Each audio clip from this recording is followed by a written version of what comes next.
This is a PSI level 3 with a removable top assembly, 15-inch added to it. The coil I used is from... what's funny is I actually designed it, and then I come to find out it was the same. I mean, it's not the same exact part number, but it's Precision Econoline also made the same coil for Phi. So it's an 8-layer flat aluminum dual 0.5. I think Lord of Bass also carries a version of it that their version doesn't have as long of a tall of a former. So this one, mine came out as I think they were 6.5 or 7, full 7.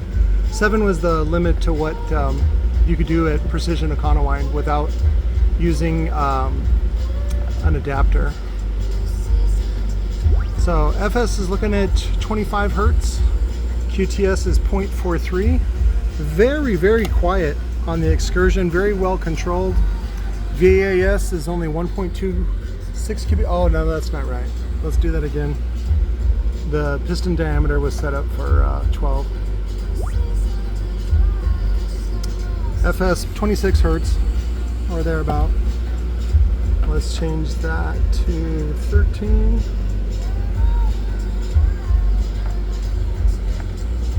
Is that right? 15, 14, 13 and a half, yeah.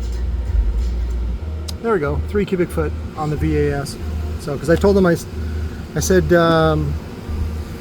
he's like, well, I need the TS parameters to build the box. No, you don't. So, a 15-inch is, again, typical from about 3 to about 4 cubic foot. And then you want to tune it to about 32 to 36 Hertz for best results for like a daily, you know, awesome. You guys that with the box programs, run your numbers. Guess what? That'll be exactly what you need.